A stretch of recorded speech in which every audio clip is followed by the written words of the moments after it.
We're going to show you what's going on right now at Canada's biggest and busiest airport, Pearson International in Toronto, where crews are removing some of the plane.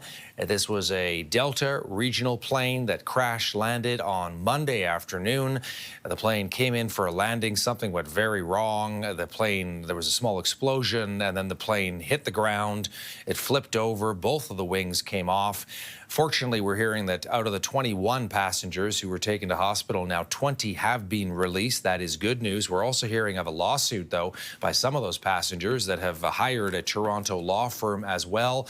The Transportation Safety Board here in Canada is heading up this investigation. This is going to be a massive one, to try and determine what exactly went wrong and what exactly happened. A mechanical failure, pilot error, something else. We just don't know. Many people have seen the footage, of course, of the plane coming in, but it's important not to speculate here, and this is going to be a big investigation. Here's another thing to bear in mind. This is the busiest runway in all of Canada that has been affected. It is one of 2 runways that are now closed, and as a result, it has led to a lot of travel chaos for people trying to fly in and out of Toronto, which of course is a big hub in our country. Let's bring in aviation analyst Peter Lemme. He is a former Boeing flight controls engineer. Peter, thanks for taking some time for us here in Canada. Much appreciated.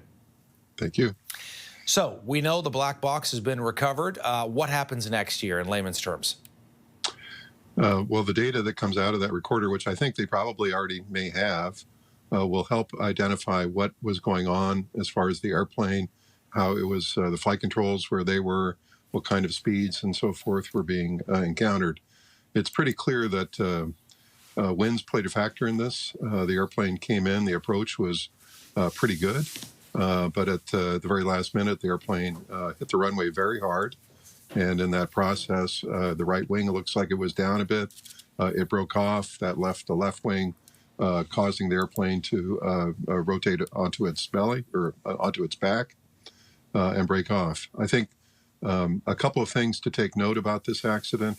One, because of the very strong headwinds, the airplane was actually flying slower inertially. The energy in the airplane was much lower than it would normally be, and so that would help with survivability. Also, both wings broke off, which is where all the fuel is, and that went away from where the fuselage was, so we didn't have to deal with a big fire inside the fuselage. Gave the opportunity to leave the airplane more time. Yeah, and I mean, many people have seen the video of the plane coming in that you were referencing, Peter, you know, and trying to make sense of what exactly went wrong. And, you know, and it's hard to determine, but just the dramatic flipping of the plane and people kind of hanging upside down for a while and then, you know, getting out into the snow, getting out to safety.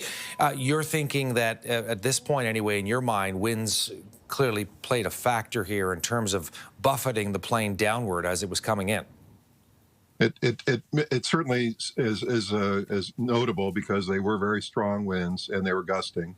The airplane didn't land normally. It hit the runway basically straight away instead of flaring and floating down the runway and landing softly. It came in and just splashed onto the runway. So what caused it to do that, whether the pilot had a factor in that or whether winds had a factor in that, that's what the flight recorder will help us understand better. Hey, I'm curious as well, speaking of the pilot and the crew, would they have known, Peter, what was about to happen in order to kind of like try and warn passengers beyond the standard, make sure you buckle up your seatbelts? Well, I think they would always say that whenever winds are so gusty, but by all accounts, as I said, the approach looked pretty good. So I think from a flight crew perspective, it was, you know, a challenging landing, but I don't think that they were necessarily expecting anything like this.